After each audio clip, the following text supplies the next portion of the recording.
As accountants, we will spend so much time at our desks over the course of our lives. Just think about the number of hours we're going to spend sitting at our screens, which is what makes our battle station, our desk, our monitor setup, our peripherals, all the stuff that's in front of you right now. It's what makes our battle stations so important. I'm going to run you through what are three of the best purchases I ever made for my desk setup. Each of them individually life-changing. That's not an exaggeration, but that's not all. Today we're talking about an accounting firm that's actually found a pretty cool niche. Could give you some ideas. We're going to run through the firm's tech, the firm's positioning, and how the firm makes money. That's not all, though. We're going to talk about why there hasn't been a major competitor to Intuit yet in our space. We'll talk about my favorite marketing tools for accounting firms, even get into Canopy versus Carbon. Gang, this is going to be an action-packed episode.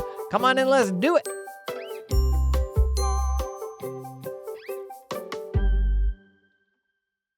Okay, if you're new here, welcome along to Jason on Firms podcast, where we talk about all things running accounting firms, from how to launch your own firm to how to run a better firm to how to get your boss to make XYZ decision, but also how to have the ultimate desk setup for accounting. I know, one of the coolest sentences that's ever been uttered. I'm a real computer dork. If you haven't noticed, I was like building PCs in middle school. I've always been very into computer and tech things, if that wasn't plainly obvious. But I want to speed run you through three things that most people don't use that made a huge impact on my experience sitting at a desk. We are not far into 2026, and I think sometimes we just lose perspective of just how many hours we will subject our big accountant bodies to sitting in a chair, usually the cheap one that was on clearance at Staples, hunching, just absolutely shrimping over our keyboards. Have you seen that meme that's like a picture of a shrimp, which is just like fully curved around the back, sitting at a computer, working at a desk? We are just fully hunched over our keyboards, working like, man, in tax season. Early in my tax career, I pumped in 100-hour weeks. And I don't mean to say that with even a whiff of pride, even though I think there was a little bit. But we can literally roll out of bed, rock up to the machine at like 7 a.m. and clock out at 9 p.m. And let me tell you, I'm not a anthropologist, but these human bodies, they were not made to be that stationary. So the first purchase that I can say I hated for years, drove me nuts before I eventually did it myself, was, and I don't even want to say it, but here we are, a desk treadmill. I know, boo. It's so dumb. It's walking. Is that even exercise? Stop it. And then you get on like a Zoom call with somebody that's on a treadmill, and you're like, wow, okay, cool. Yeah, you're trying harder than the rest of us. Here's the thing, as I've gotten more serious about my health over the last year or two, though, I've found like the thing my body and my brain, by the way, turns out both those things are connected. Turns out one of the biggest things for me has been like just taking breaks and walking. And it's such boring, dumb advice, especially walking after meals. It's especially a good idea because of science. I won't get you too into like your glycogen stores and all that stuff, but having one of these little treadmills, and if you haven't seen them, they're a normal treadmill without all the bits in the front, because you got to be able to scooch it under your desk. And some of them are like collapsing, like they get smaller if you don't have a ton of space. But otherwise it's what it sounds like. It is a treadmill that goes under your desk. You have to stand and walk on it. You don't just wheel along in your wheelie chair. And it pairs very nicely with a standing desk, which isn't in my list of 3 things. Probably should have been. It just felt like too boring of a selection. You got a standing desk. Then when you hop on the treadmill, you raise the desk up and you're literally walking around, like walking along as you're working, which initially I thought I would surely fall over and hurt myself, but you kind of get used to it. You get the coordination. Now, the way better thing to do is to get out from behind your computer and go walk around outside. But I know you well enough to know that you won't do that. And so the next better thing is the underdesk treadmill. Get in the habit of like hopping on it, definitely each time after you eat. But also if you're like, anytime you're taking an internal meeting, makes a really, really big difference. And I by the end of running an accounting firm, like I was genuinely living with like some psychological guilt of I'm like hiring people to come and do this, which is like an incredibly sedentary thing. And if I don't like push the people on my team, their default will be to sit at a computer 8 to 10 hours a day, which is not a good thing for anybody. I mean, it is like I'm turning these people into chain smokers, basically. and I made fun of the whole desk treadmill thing for years. It's good. I don't know if it's good. It's necessary. It's got to be for all the upside and the excitement and the fun and the glory that comes with being an accountant, it is one of those trade-offs where because we're not doing construction work, now we got to find another way to move. If you got any specific brands that you like, I'm not like over the moon with mine. If you've got any under-desk treadmill brands that you like, pop that stuff in the comments. Okay, second desk purchase that I will swear by. You may have heard me say this before. Most accountants will live two lives. Their second life begins when they purchase high-quality monitor arms. These are arms that attach to your desk and hold your monitors up. I'm not talking about the Amazon special, okay? Because the entry-level monitor arms, which might be all you've ever experienced, are awful. If you type like me, you really get humming on that keyboard, and those things are just bouncing all over the place. You can hardly track them with your eyes. That's not the type of monitor arm I'm talking about.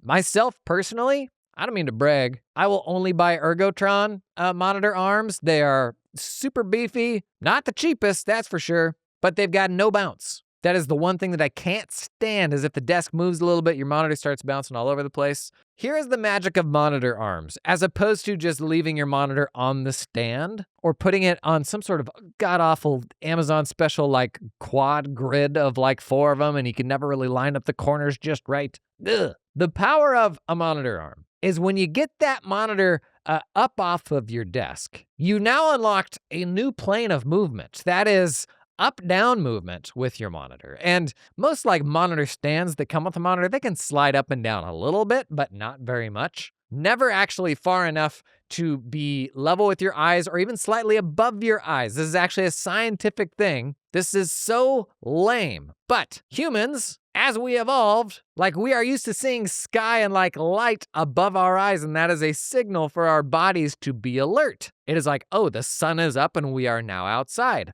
If you're an accountant, what is the biggest light source you are going to be dealing with? I can tell you it's not going to be the sunshine, because you're not outside. Believe it or not, your eyes either looking downward or upward will make a difference on your general levels of energy and alertness. And as you can imagine, the best thing is actually for your eyes to either be looking straight ahead or even a little bit up. But if your monitor is just sitting on the stand that it came on, you're perpetually looking down. And I know this sounds like hokum, but this is real. This can actually impact your energy levels. Even just from an ergonomic standpoint, it's much better to be looking at something that is not down. Like we've got enough problems hunching over the keyboard and looking down on our smartphones and all that. That is a huge benefit of monitor arms, being able to get your monitor higher. But I haven't even gotten to the biggest benefit. The biggest benefit is you get your desk back.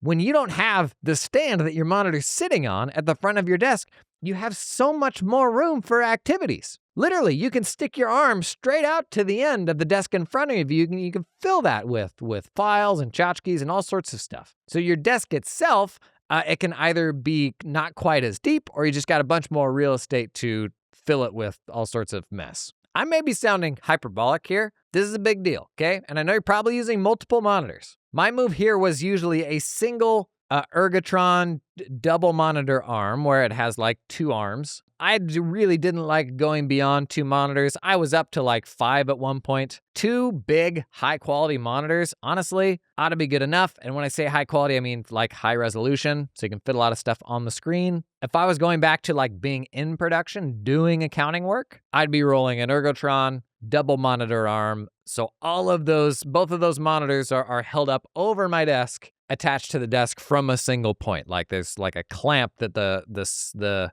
arms are attached to. You know what I'm saying? Okay, third and final desk upgrade. I think I've only ever talked about this in my newsletter. A CO2 monitor. That is carbon dioxide. That is the stuff you make when you breathe out. You want to go full conspiracy theory? Listen to this. So OSHA, which is like the sort of safety occupational health group in the United States, honestly, not really sure what they do. Feels like they've let us down a bit in the past. But they have like thresholds for what is a healthy level of CO2 in a room. Because beyond a certain level of CO2, like too much CO2 can literally kill you. But there's a level beyond which your brain can't really like operate at its ideal capacity. And it is something like I think it's over 1,000 parts per million. But there's a huge percentage of workplaces and even homes where the normal CO2 level is just that or more, and it's made worse when you have someone working in a closed space for an extended period of time.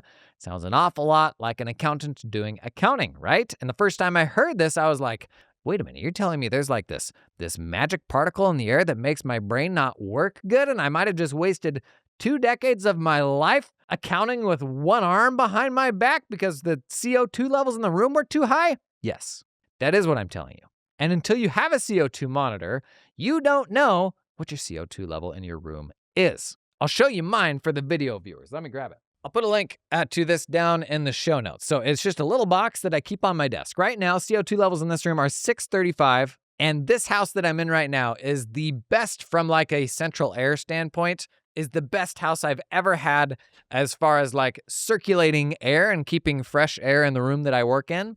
The 2 houses that I've last lived in, unless I opened a window, if I was working in that room for more than 2 hours, CO2 parts per million would go over 1,000, which according to OSHA, your brain is not working at its optimal capacity when you're over 1,000. Now, if I go back even further to the crotchety, awful old accounting firm offices that I worked with, I could tell you the CO2 level, I mean, if I just think about how long I had to smell the burrito that the guy across the hall got, and the fact that that would hang around in the office until 3 in the afternoon for a number of reasons. I just think about some of those offices that I worked in. There was no world where the air quality in the office I was working in was healthy. And it was like a real kind of good old boy sort of work environment. So they're like, yeah, no, you don't need windows. You're an accountant. But if I'd gone to them and be like, hey, here's the deal. Like, here's actually some science. And you could look into this further, like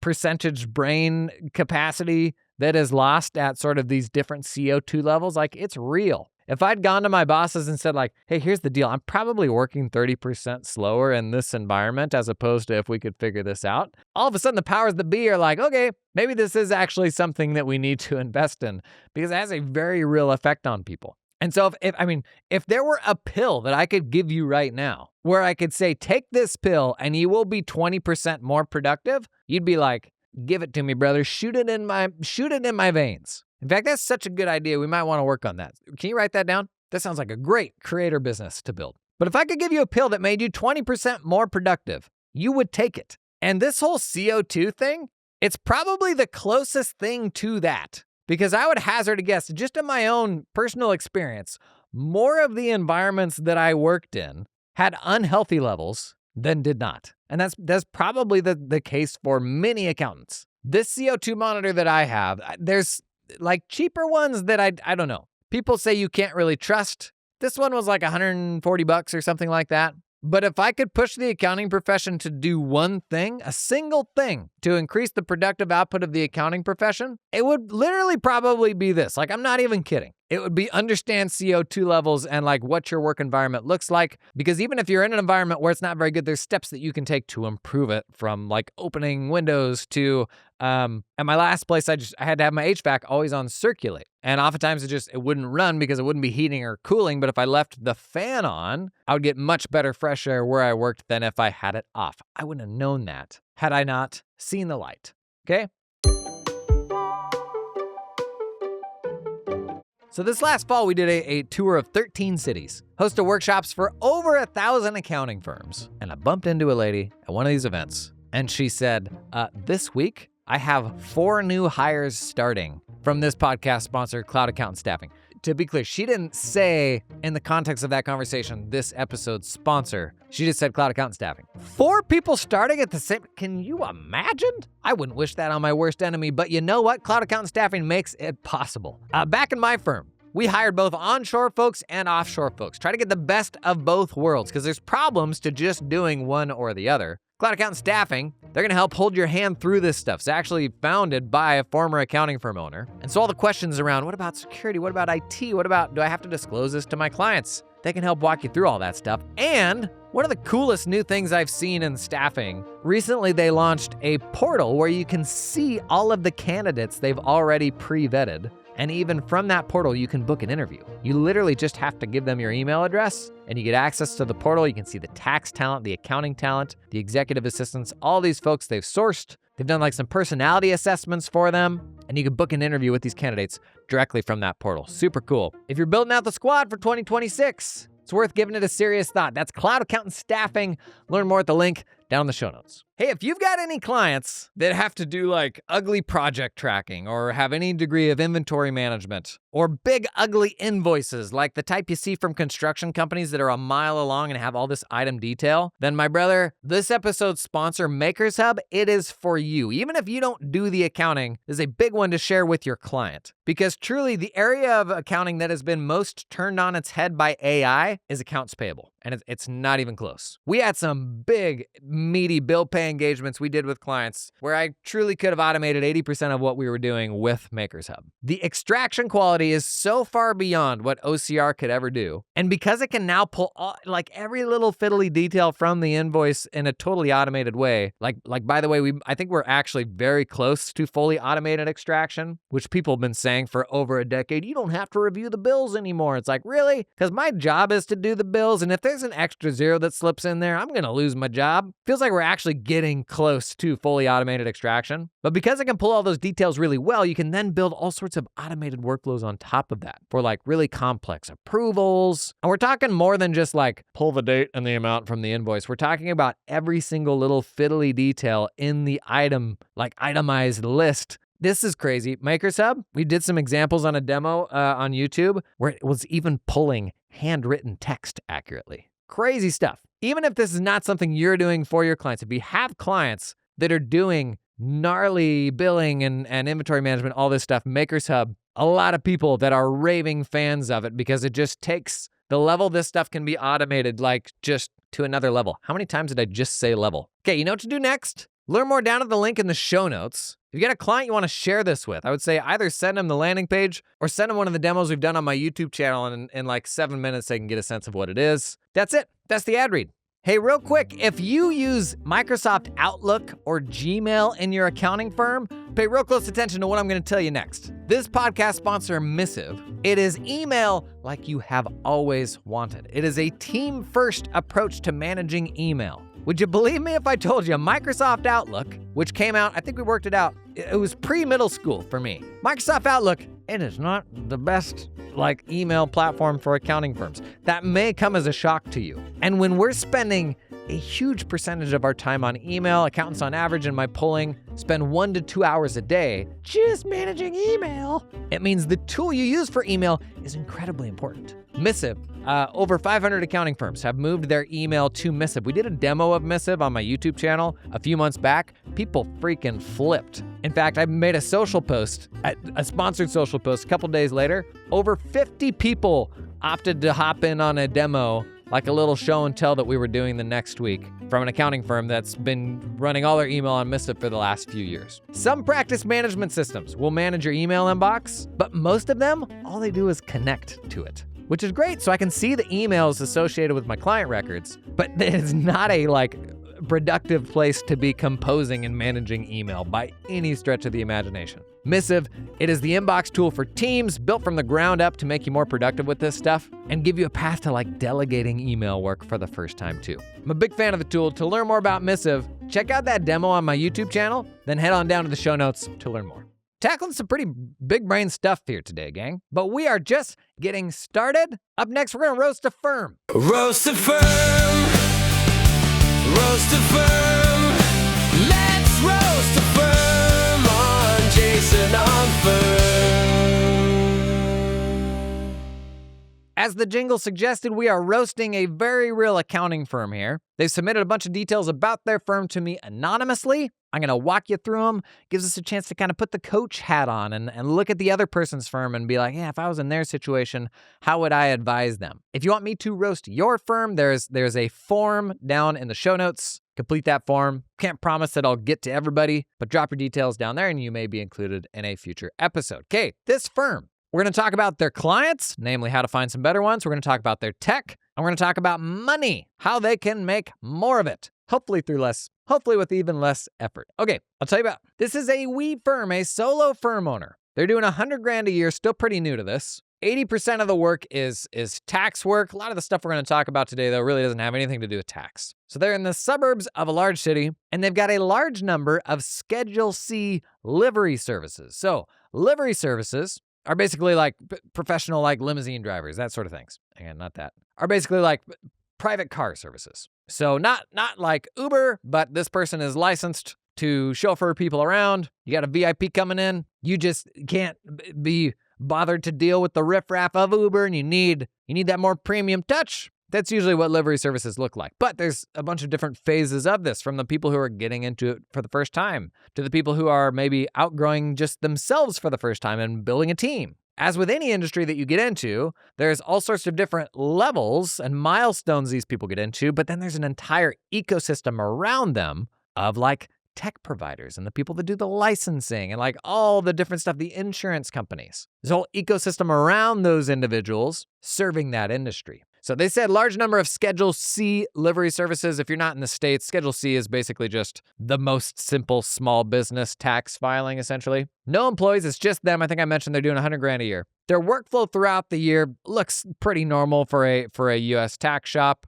They're getting most of the tax work done by April 15th. It said May and June are taken up by folks who weren't able to get their work in any earlier. But after that, it looks like really just proactive planning. So they're doing withholding analysis. They're handling some ad hoc stuff from clients, but they're doing a little bit of bookkeeping, not very much, but largely like advisory and tax planning work from about the half year on. Now, pricing, their pricing was so low that they were afraid to even share it. But basically for tax returns, they generally give a price up front that's not high enough. And then for more one-off open-ended projects, they'll charge hourly. All of their sales and marketing right now is only happening through referrals. We're going to talk about that. Their tech stack, what they're using, Drake for their tax software. They've got a secure portal-like standalone app that's not an accounting firm app, and Excel. A lot of people hear that, 3 apps in their tech stack, and they're like, that sounds nice. That feels ever so far away. So what they most dislike right now is tax resolution work, especially having to work with the IRS because they're such a nightmare right now. What they most enjoy is helping clients understand that complex tax situations can actually be fairly straightforward and painless if they keep on top of them and pull in good professional help. Okay, first things first. Good for you, brother. $100,000 business. There was a day in your life where if you could have seen yourself right now and been like, that dude runs a $100,000 business himself. That guy's epic. Great news. That's you. You got there. You did it. Now, on the other side of that, it doesn't always feel how you thought it was going to feel, right? You get to the top of that mountain and you realize, oh gosh, there's an even bigger mountain over there that I didn't realize. I'm having fun in some ways, but now I'm sad in a new way that I didn't know I could be. All right, that was too much. Okay, let's talk about this firm's clients, its tech, and how it makes money. First, its clients. I'm getting the impression from this submission that they're kind of like bumping up against capacity a bit already. And the big capacity constraint for this firm, obviously, is going to be tax season. Hardest thing in managing an accounting firm is every accounting firm, whether you're in the US or not, whether you do tax or books or anything else, we're all dealing with our own version of cyclicality, where we've got this bottleneck at one point in the year, one point in the month, where we can only do so much. And that constraint limits the entire business. When I came up in tax firms growing up, I freaking spun in my chair for entire summers on end because we didn't have anything that I could do. And so I would just make up work. I'd be like, hey, I see that over there. Can I work on that? And they're like, knock yourself out. We don't have anything else for you to do. And it is one thing that like makes running a solo tax firm actually kind of great, is you can get a tremendous amount of flexibility. But worth acknowledging, kind of the biggest trap in managing your client list when it comes to accounting firms is getting to the point where you're so busy that you stop taking on new clients. This is a tremendous trap, and most firms will wear it as a badge of pride. We no longer take on new clients, presumably because we're so popular and we just have so many people to serve. The trouble is, the day that you do that, your business stagnates because your business is only ever going to be as good as your client list. We like to pride ourselves in the technical work and the systems and the workflows, and we geek on all this stuff in the technology, and I fully geek on that stuff too. But the reality of running a better business is getting to a better place means having a better client list. And this is the danger of saying we don't take new clients anymore. The day that you stop taking new clients is the day that you stop taking better clients. Nobody's too busy to find a better client. Better clients solve all of our problems, from capacity to not making enough money. The solution to all of these problems is better clients. And so if I look at this firm, how do we find better clients? It's probably a combination of better and more, because it's still very early days.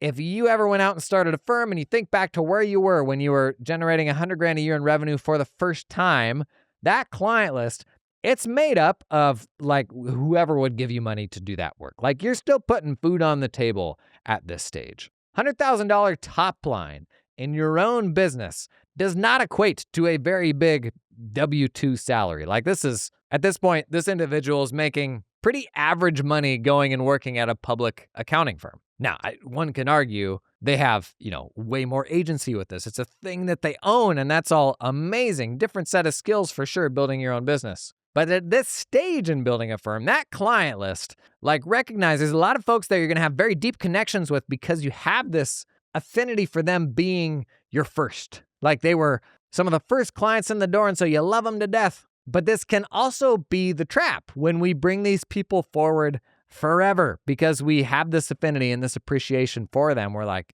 well, I don't want to get too big for my britches. These people were with me from the beginning. I can't kick them to the curb. And so what most firms will do, or most firm owners, is they'll be like, well, we just need to hire. That's the solution here. And then you get to the point where you're at your wit's end and you got too much to do, and you are so busy that you're like, oh, something has to give. I guess I'll hire. And so you go out to hire, and you're like, turns out hiring's actually a lot of work, and now I have even less time to get the actual work done. Then you finally find the person you want to hire, and you bring them in, and you're like, Land O'Lakes, it takes a lot of time to train another human being. What am I supposed to work on my own stuff? Now I got to manage and train this person. Then you get 7 months into it, and you're like, they've turned up to work drunk like 2 weeks in a row now. But I really don't want to throw 7 months of work out on this. Welcome to being an employer. Ton of fun, except when it isn't. Hiring, when you reach capacity, does not solve the underlying problem. It gives you another job to do. Biggest hiring mistake that most entrepreneurs make is they hire for growth rather than hire for what they're doing. Because if that next hire doesn't take any work off of your plate, all you just did is sign up for another job. You now have to manage another person. And at the end of the day, whose time in the business is more important than yours? Nobody's. That's the most important time to get back. But that's not what we do. Usually we make the hire for the cheapest clients, the people that we no longer want to work with.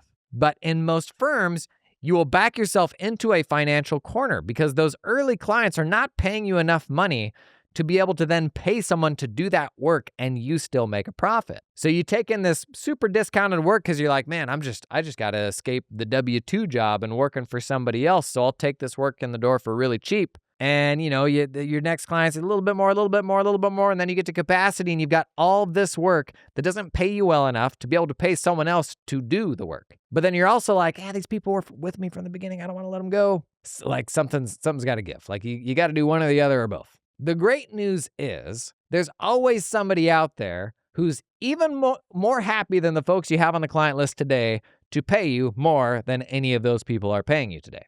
Someone's willingness to pay you ultimately boils down to, do they have money to pay, and how much do they value the work that you're doing? And there is always someone out there who is even happier to pay you even more.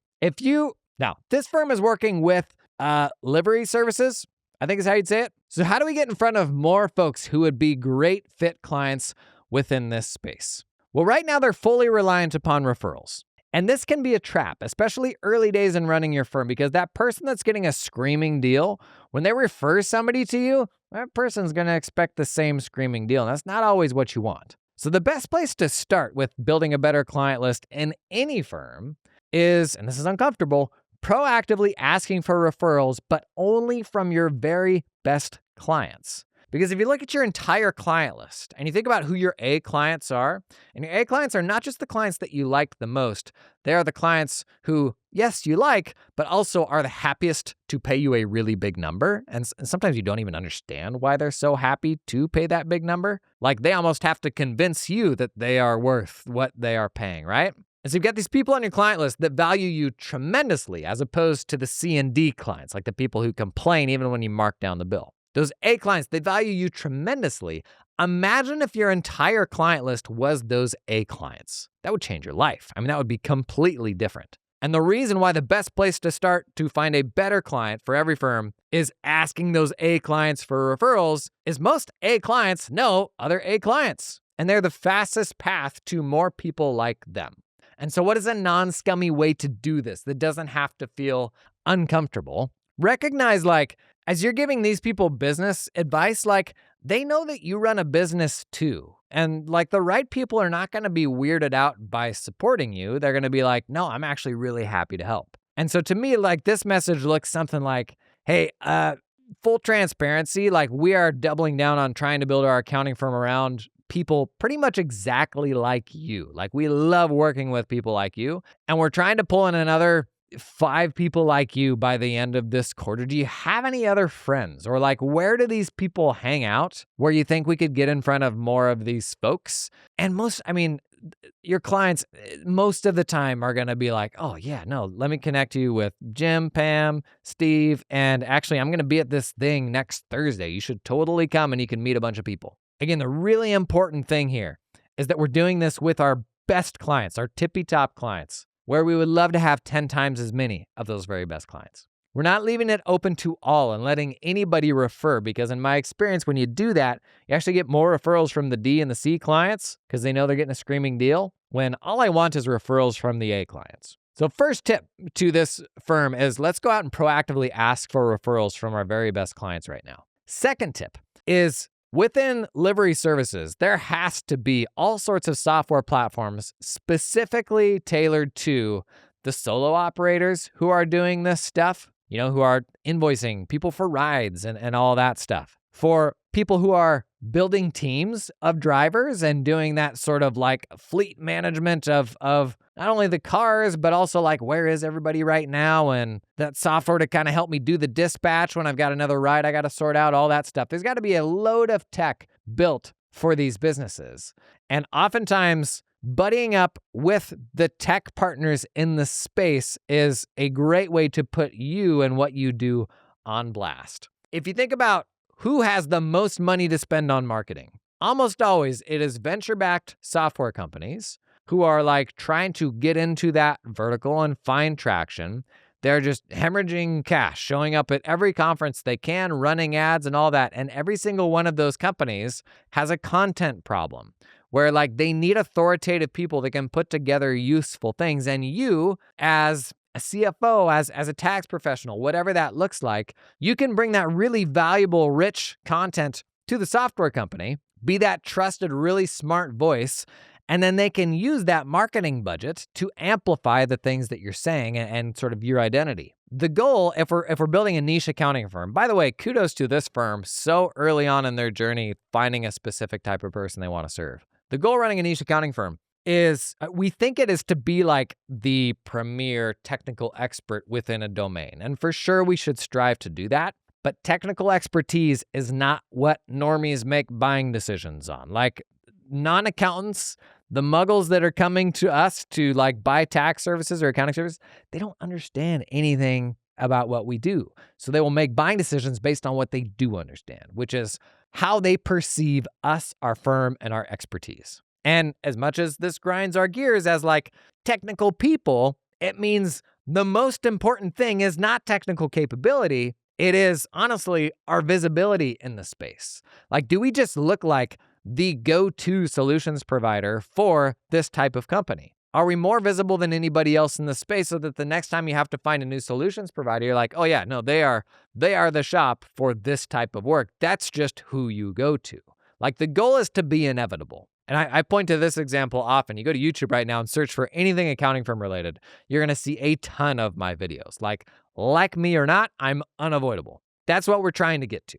And software companies with their marketing budgets can be really useful partners to put us out in front of a bunch of people. Third suggestion here, specifically with this niche, is look at the licensing bodies. This is something where I think every state has their own version of licensing, where you got to go through some sort of course or something like that to have the license to be able to be a chauffeur. And oftentimes, like there's ways to partner and provide free resources and all of that from like a free resource around how do I prepare my tax return for the first time? Like I'm self-employed and I never have been before. How do I do that? Be the person to make that resource. Not that long ago, we did a roast a firm like this for a firm that works with grocery stores, a specific grocery chain. And every basically franchise owner, that's not the correct vernacular in this case, but you know what that means. Every franchise owner has to go through all of these different courses. And there's one course on accounting and tax in order for them to be eligible to own one of these grocery stores. And twice a year, this grocery chain flies out this accounting firm owner to teach this class. And they shared with me, they close about 70% of the people that go through that program. And so they've now got an entire firm, several $million-dollar firm that only works with this one grocery store, like the owners of the grocery stores in this chain. So always be looking for what those choke points are within a niche where all those folks are having to get funneled through one place. My mind here goes to licensing bodies. Is there a way we can provide value to the state? This is not like doing a rev share with the state or selling something. Like this is just providing value and trusting the fact that when they see us, you then become the default option when they need more help, right? Okay, last suggestion here to find better clients. Find the influencers.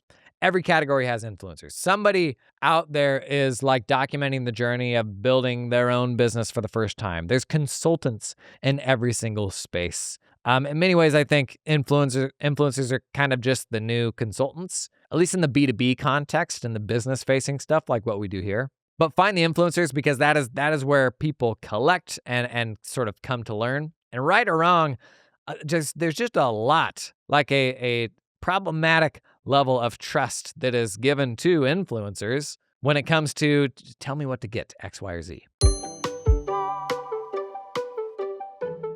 Hey, real quick, are you tired of having to like duct tape a whole bunch of apps together to run your accounting firm? Of course you are. Wouldn't it be nice if you had what you needed all in one place? Gang, listen up. This is where today's sponsor, Financial Sense, can make your life a whole lot easier. It's everything you need to run your firm all in one place. But they recently started shipping some really cool workflow stuff. It has a deep integration into the accounting ledger. It will actually pull all the transactions in so you can do more of your month-end review from inside of Financial Sense, and it'll even auto-flag a bunch of stuff like big transactions, inconsistent transactions. It's got kind of a whole month-end review flow that you now go through from inside of Financial Sense. Then you make those changes to the transactions, they all get pushed back to the ledger like magic, bro. So one of the headaches right now in picking accounting tech is you have practice management systems that oversee the work, then you have workflow tools that do the work. Financial Sense doing a bit of both now. They've been a practice management system historically. Now they're getting more into the bookkeeping workflow, which is great news if you're the type of person that doesn't like juggling a whole bunch of tools.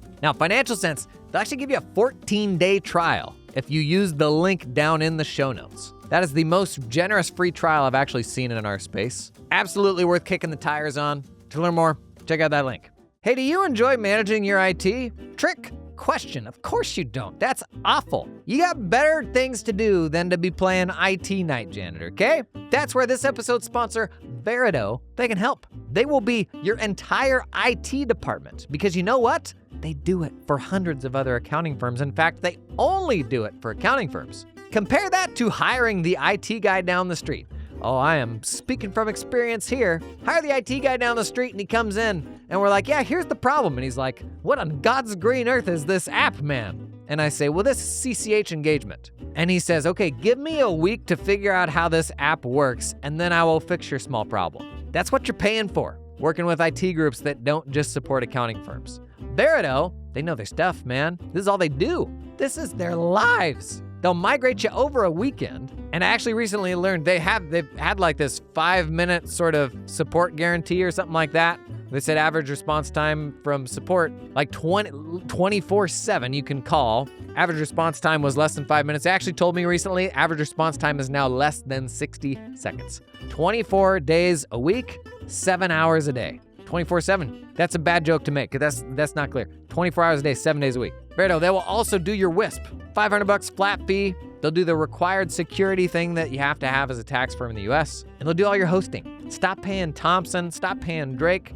Don't pay the provider of the software for hosting. You can get it from Verido way faster, way cheaper. I know a ton of firms that are weirdly like raving fans of Verido. Honestly, like it's a weird thing to be so excited about. But if you're getting that IT sorted out for 2026, man, like now is the time to do it. Learn more about Verito down at the link in the show notes. If you do any 1040 work, you know you are about to be deluged with client information. My gosh, 1040 intake. The actual intaking of the documents, it can actually consume up to a third of your team's tax season. And that is where this episode sponsor, Sorban, it is a big opportunity to save time on your 1040 work. One of the things we've been hammering on most on this podcast for the last 2 years is the really cool tax workflow developments that are happening. I probably personally know over 100 firms that are very happy Sorban users. Not an exaggeration. We're getting into busy season. It is not too late. You need to look at the new AI 1040 intake automation solutions. If you haven't yet, Sorban, it is at the top of my leaderboards for really good solutions for this. So if you don't have that yet, here's what I want you to do next. Pull over to the side of the road, put the hazards on, get your phone out, go down to the show notes, click the link for Sorban to learn more. Okay, that was the firm's clients. Let's talk tech and then let's talk money. The tech suggestion here, and this is an easy one. I'll take you back to what they said their tech stack was. They've got Drake for tax software. They use a secure portal app that's some non-accounting thing, and they use Excel. Biggest opportunity here, a practice management system. Even if you are a solo firm runner, there's no reason not to use a practice management system just to stay more organized. And then if you ever do pull someone else in to help, you've already got the infrastructure there to facilitate that. Like, I cannot be talked out of this. Practice management systems have gotten so cheap. Like, you can get a really good practice management system for like $25 a month. There's genuinely not a reason not to. And then that PM includes like the client-facing portal. It gives you a place to push requests to your clients in a centralized way, and then we'll like automatically follow up with them until they get those requests back to you. That is an easy win. Only other tech suggestion I would make here, because practice management system is a big rollout and that ought to be the focus in the near term. Only other suggestion I would make is actually tax resolution software. They said their least favorite thing right now is tax resolution. I was doing tax work for over a decade before I even knew that there was software that will help you save a bunch of time and do your tax resolution work better. Like, literally down to like, what is the notice that you got? What are the optimal ways to respond to these notices? In this scenario, that scenario, grab this template, send it out. Like, these are software platforms built by former IRS auditors that have basically templatized the ultimate way to like respond to most notices. Like, there's still room where you're going to need to read between the lines and figure some things out in certain cases. But my process in every tax firm that I worked at was like, you would go out and you would search the network drive for like Microsoft Word files and be like, what's the most similar letter to the one I'm trying to write? That is not the optimized way to handle tax resolution. Like, there is a right answer for how to respond to these notices, because the agents, the people that receive the notices we send in, they have a specific set of rules where they can apply like, yes, this is acceptable and this is not. And it means that there's then like an optimal way to respond to these notices. The two leaders right now in the US, I would say, are probably, IRS Tax Solutions. I think that's what it's called. And then Pitbull Tax Resolution. I'll put links to both of those down in the show notes if you want to look into those further. Last for this firm, how does the firm make money and how can we make more of it? They mentioned they were sharing with just pricing stuff too low. So the obvious answer here is don't put your big boy britches on. But one thing that helped me put on my proverbial big boy britches, and we actually talked about this the other day when we were talking about 1099 season, is create a really good free DIY resource. Oftentimes, where we're taking rates that are not good enough, it's because we feel like we have to help out maybe the person that's not quite there yet or doesn't quite fit the folks that we're trying to serve. And we think we're like helping out the community or like putting positive karma out into the universe. And I just don't think this way. Like, these are not usually the people in the world that are most in need of our help. The people that are most in need of our help, like, usually don't have any money to pay for that help. And those are the folks we should be helping, but we can't because we're serving all these like middling low bono clients that kind of pay us, but kind of don't, paying like 40% less than a normal client maybe. And before you know it, 30% of your client list is those people. My first tip here, if you make a really, really good DIY resource for someone who's maybe getting into this business for the first time, has never completed a Schedule C or done their accounting or anything like that, create a free resource that's really good. Like, put some effort into this to show them how to do that stuff themselves. Maybe it's free. Maybe it's a digital product and it's, $100 or something like that. But you'll find when you make a really good, cheap resource like this, you feel like it gives you more permission to then set the bar of entry, the price of entry to your firm a little higher. And then if people balk at that, if they don't like that, then you're like, great, here's the DIY path. And what happens most of the times, they'll start down the DIY path and they will come back valuing you more because they now realize what it takes to get that work done. So if that helps you feel like you can feel better about increasing prices, absolutely do that. Second tip that I would give you is, you need to roll out price increases. This is something I've stolen from Geraldine Carter, who's a coach to accounting firms. Usually when people do a price increase, they just send out like a letter to all their clients and they're like, here goes nothing, hope this works. Instead, the best way to do this is actually to send out updated pricing to folks in batches. And the very best version of this is with 3-tier proposals, but we won't get into that today. Let's just say that you are putting a single price in front of your clients and you need to increase the price quite a bit. It is yet another argument for giving clients prices up front is when you need to increase prices pretty substantially. You can't do that after the fact. Like you can't bump somebody's price 30, 40% and then not tell them till after the work is done. So there's yet another argument to give people pricing upfront, but send that out to 20% of your clients. Don't send it out to 100% of your clients. That is a big old roll of the dice and is not optimized. Better way to do this, send this out to 20% of your clients. If everybody says yes and has no problem, the next 20% is getting a higher price. If everybody says no, if half the people bounce and you didn't want that, then we need to course correct. And that should change how we roll out the next batch, right? Now, for whatever reason, folks, we are like, this is feels really unfair. Like just based on what batch you're in, you're going to pay a different price. The reality is this stuff is happening all around us all the time. Like literally the price you'll pay when you're buying an airplane ticket to there's so many things that impact how we dynamically get prices for the things that we buy. But I think we can all agree picking a number or picking a percentage bump and blasting that to 100% of clients, that's what most of us do, but is the most risky way to roll something like that out. We could do a whole tangent on 3-tier proposals and how to price that and then send them out by batches. There's a whole game to dialing that in that is can really optimize what folks will pay. We'll save that for another day because that gets pretty geeky. Last segment we're going to tackle today, it's mailbag time. Mailbag.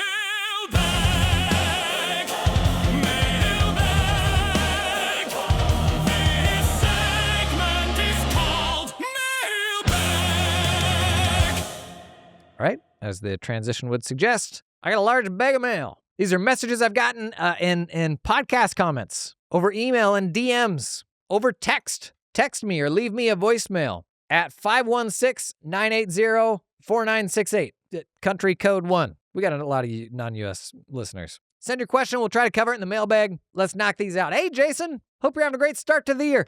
I don't know. The start of this year feels like when I was running an accounting firm and you get to January and you're like, good, this again? I'll be honest, start of this year, it's felt a little bit like that. I've been enjoying your show and look forward to possibly attending one of your in-person events this year. Do it. Question for you, and I apologize if I missed something in what you've already covered.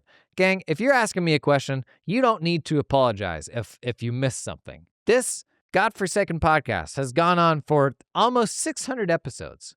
I don't remember what I said 2 weeks ago. I'm not going to hold it against you if you missed anything. Here's a question. When you have CAS, Client Accounting Services clients, that you're doing monthly services for, but you also do their business tax returns, how would you bill them in your firm? What do you recommend?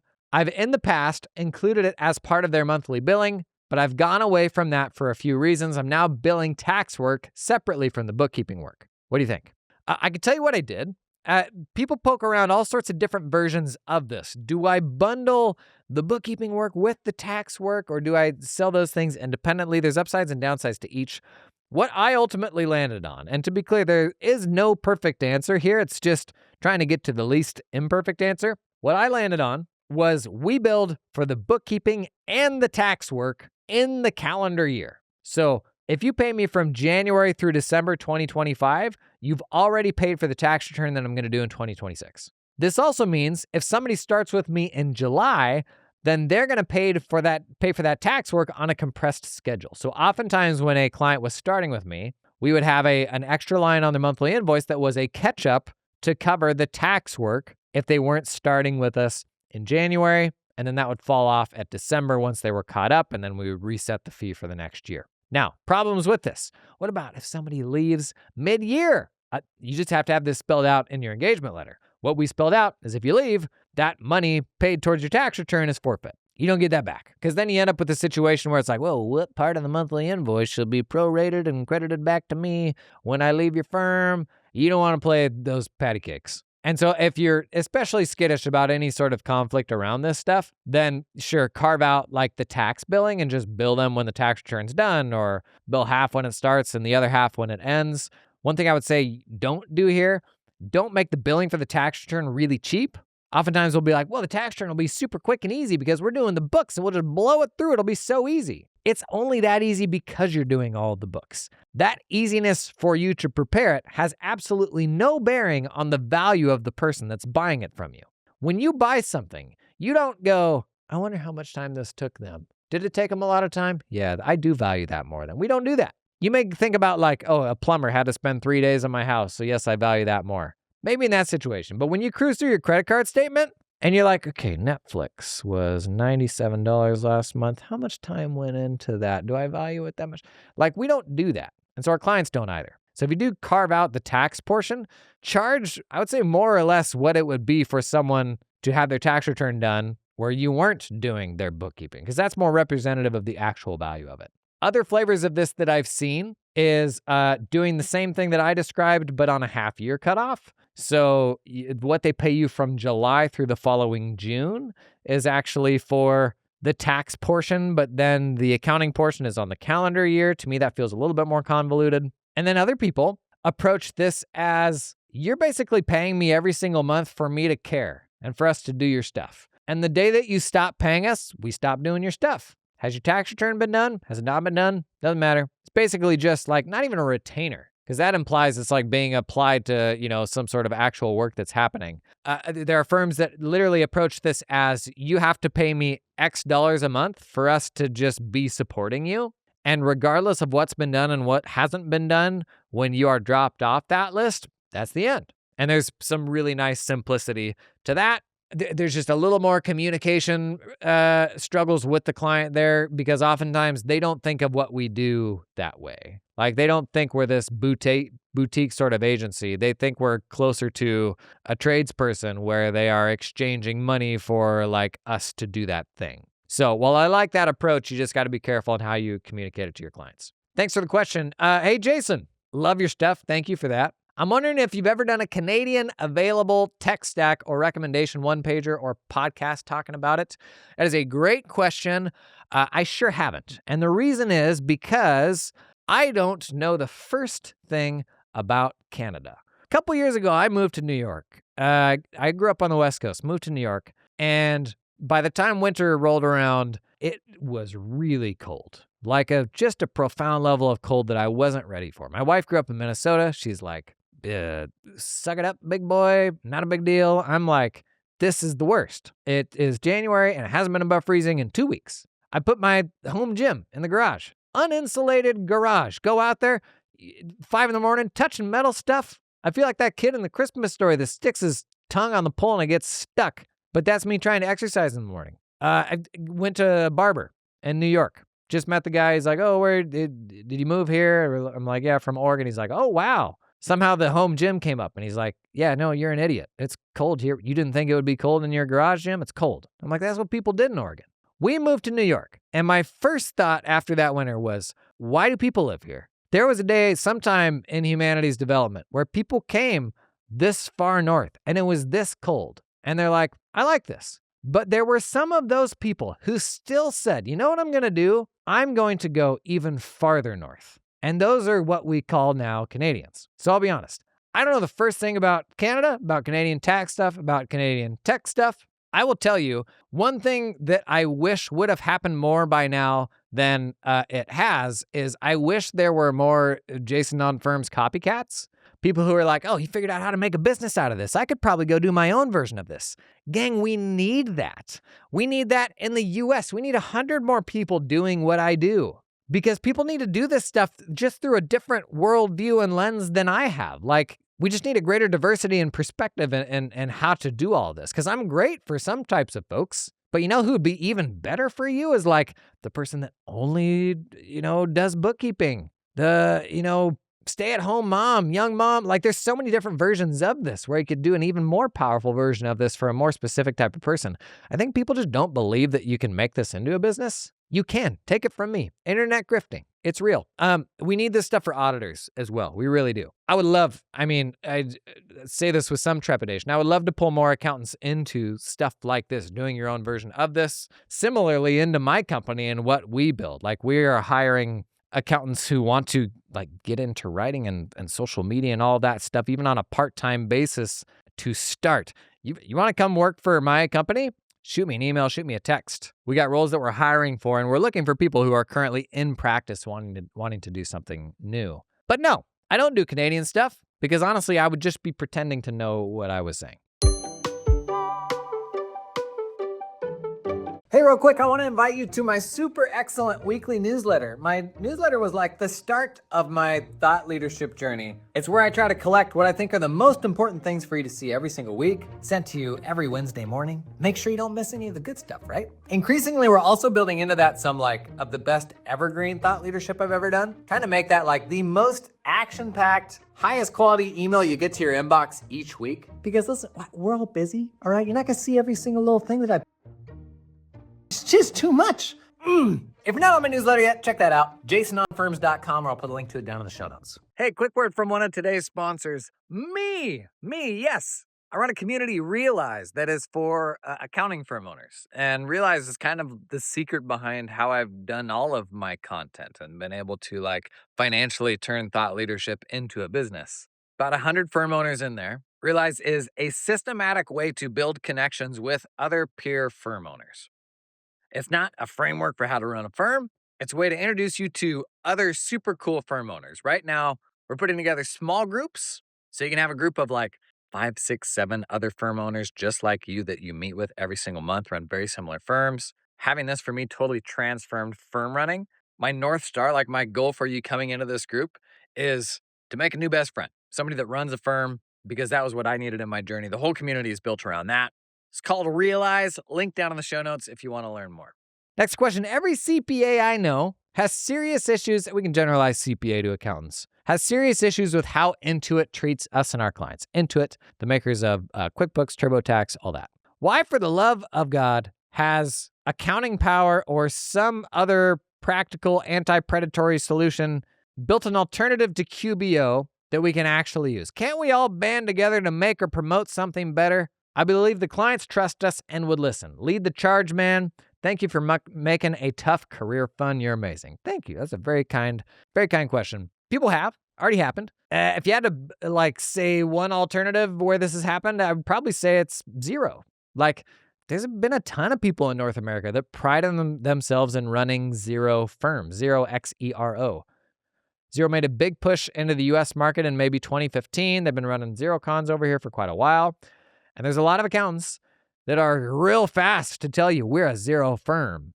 And it's as much about Xero as it is about not being Intuit. And I think it was back in 2018 when Intuit was really getting in trouble for all the free file stuff and the misleading marketing where they would tell you it's basically free to use their platform, but then they would ultimately charge you for it.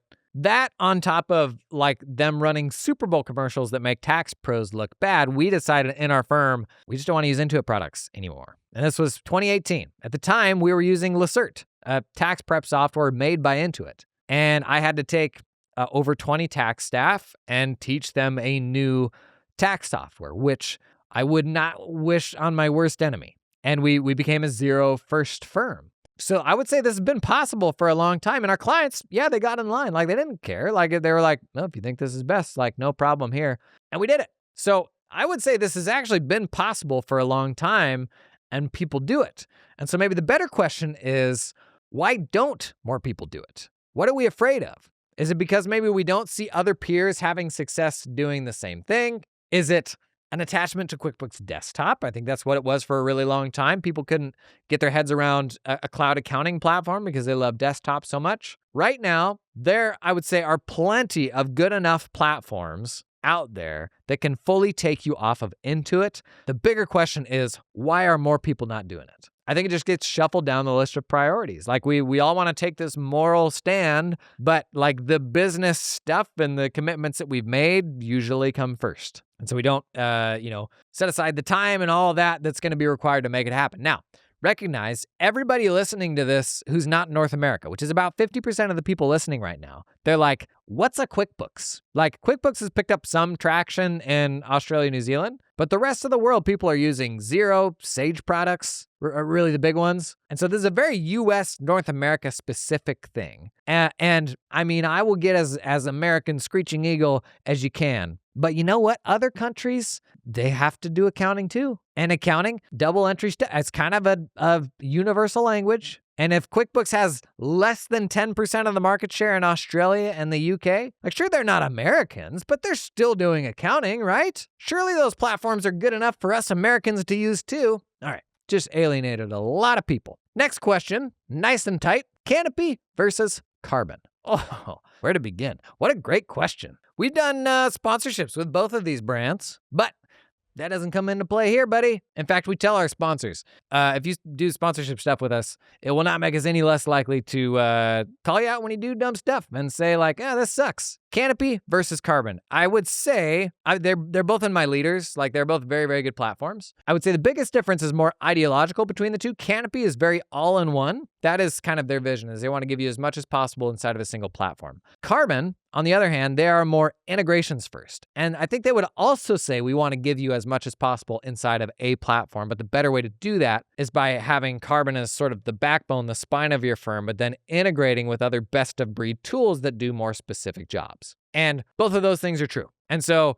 that would probably be the first thing I would make either the Canopy or the Carbon decision on for you, is like, which of those statements feel better for you? Do you really want the all-in-one, recognizing there's going to be some features and some functionality that will be slower to come because you just can't build a really good version of everything into one platform? It takes time. Or are you more like the ecosystem first person, where you want the tool that will integrate with the other really, really good solutions because you want to use the bleeding edge tech really early and then integrate that back into the core system? Now, in both of those things that I just described, they are not like the perfect sort of nirvana situations that I wish they could be, but that's the biggest difference between those two companies. Otherwise, I mean, I see Carbon making a little more headway in the plus 100 employee firm space, and that's largely due to a little bit more flexibility today and what you can do with the reporting, but that's really just for like multi-hundreds of employee firms. Carbon is more email-centric than Canopy is.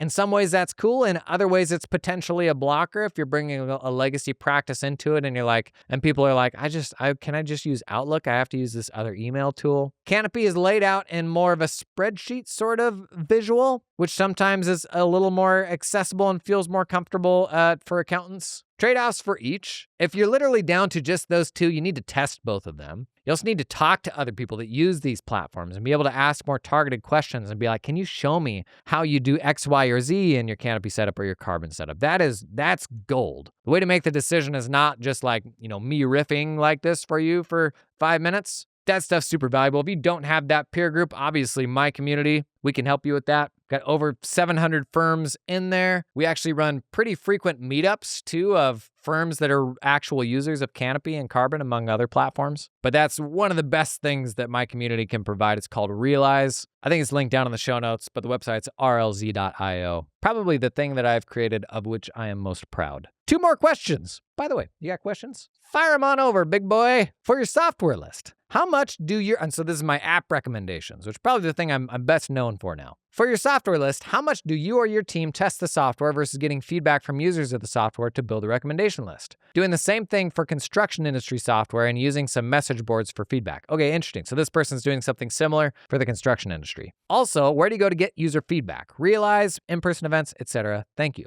Great question. How do we build our recommendations? believe it or not, we do not touch any of these tools to build these recommendations. We're not going in and feature testing this and comparing all these different things, because the reality is there are so many different ways you can get the same job done that I don't think there ultimately is a right answer always for how to do something. The only thing we rely on for our recommendations is what our real users saying, because they're the people with the highest quality information.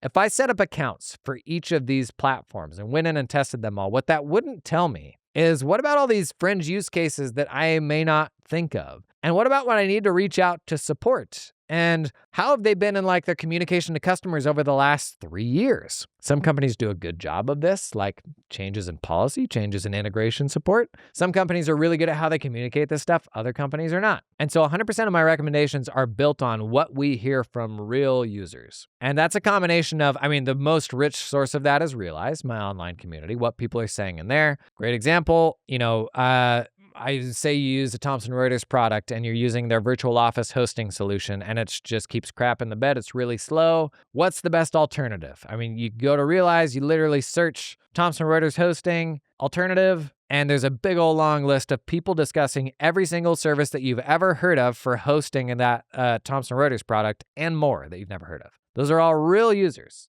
that have used these platforms for years. You can get all those answers in less than 3 minutes. That is the most rich source of context for how we build our recommendations, but it's also just the conversations I have with people in person at events. We've had over 1,000 people out at our live events last year. I did in total over 70 live events around the world in 2025, and I get, maybe 60 to 100 DMs, emails, text messages a day. That's not even counting like people engaging with my content on social media that are sharing thoughts and all that. So it's just a collection of all that stuff. And so every brand will want to send me a demo and be like, hey, we'll give you free access if you do X, Y, Z. And I'm like, I don't care. I don't really care what the brand thinks of their product. What I think or what I care about is what actual users, accounting firms, say about their product.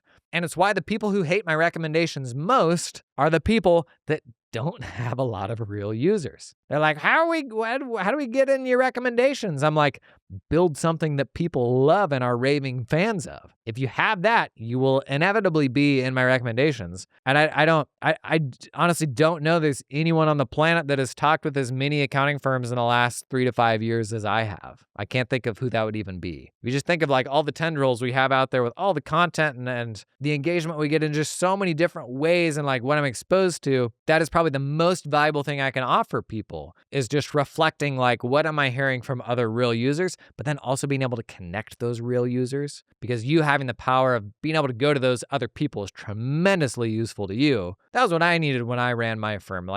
So many shortcuts would have shaved years off of my firm running journey had I just been able to ask the right people at the right time. So no, it doesn't come from any testing from us. Sometimes there'll be specific things where I'm like, how's it doing X, Y, or Z? And I know users of the platforms and I'll go and ask them. But it is fully from what people are telling me in the wild. Now, why they're really asking this question is they're building something similar for the construction industry. And this app recommendation list that I have that 8 or 9,000 accounting firms have downloaded now or something like that, could you build something like this for your niche? So we talked about this livery services accounting firm. Could they build an app database for people running these types of companies? 100%, man. That could be a great way to get a whole bunch of eyeballs. In my recommendations, they are recommendations. They're not just a list. So if you don't feel confident in saying what's the right and the wrong stuff to use, don't say that. Just build the database. In my case, because I have access to so many people, I feel very confident recommending situations where one makes sense and another doesn't. But you don't have to start there. And even my recommendations didn't start there. It was just a roundup of a bunch of tech. And then eventually I was like,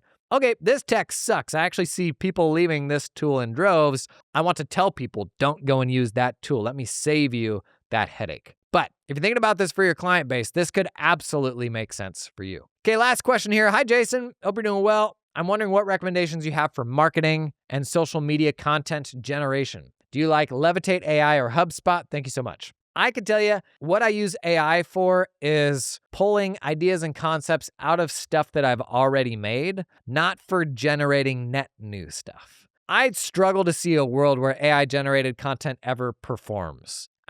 2 years ago, before the generative AI stuff took off, 4 million videos a day were being uploaded to YouTube. Think about that. 4 million videos a day were being uploaded to YouTube. How many videos does YouTube serve you versus how many are getting uploaded? And so somebody came around and they said, hey, because of AI, another 2 million videos a day are now going to be uploaded to YouTube. How likely is it that those 2 million new AI videos squeeze out the 4 million human videos? Like maybe they squeeze out the bad ones. But the reality is, when everybody's using the same tools, how do you stand out, right? Like, because at the end of the day, that's what algorithms do is they surface the best of the best, and then you never see everything else. And so if you put the same tools in everybody's hands, what wins? What is the differentiator? It's the human on top of the tool. So can you get ahead with better tools? Yes, but there's nothing that is like leaps and bounds ahead to where, oh, if only you just used this tool, you would be crushing marketing. That doesn't exist. It never will, because as soon as a tool is that good, everyone else will see it and everyone else will catch up. It's kind of like AI models right now. As soon as somebody makes a big jump, everybody else catches up a couple months later. So for me, marketing, it's really not about the tech. It's about putting in the repetitions and learning what messaging works and what messaging doesn't. So for the type of person that you're trying to get in front of, the way you learn that is just by doing volume, showing up consistently, having lots of conversations. Like so much of my business is just a volume thing. We're 600 episodes into a podcast. I just told you I did 70 live events last year. I personally respond to like so many messages and all this stuff every single day. I wish I had a sexy answer for you here on like, here's a great shortcut. The best thing to do is to make the time and space to like really commit yourself to it. And don't try to do too many things at the same time. Don't try to master every single social media platform at a time. Be focused. Like, I really think we're capable of focusing on fewer things at a time than we think we can. So be focused, really like find what's the right thing to work on right now and just put in a bunch of repetitions. Like that's how you're going to build that marketing skill and create stuff that converts. And then the tech stack, frankly, is kind of secondary after that, because anybody can go out and buy that tech platform. But when you build the capability of like connecting with folks, that's something that only you have. Great question. Gang, kind of a different format. We're thinking about going to this kind of format of the 3 chunks like we just did. And I would love to hear from you. What did you think of it? So we kind of start with like a hero chunk up top of some sort of theme that I'm into. And then we roast something in the middle theme, like tell the story of a real accounting firm. And then in the last chunk, we get to the mailbag and kind of cover a whole bunch of things. We'd love to hear what you think of it. Thank you for being here today. Looking smart, looking sharp. New Year's treating you well. And I'll catch you in the next one.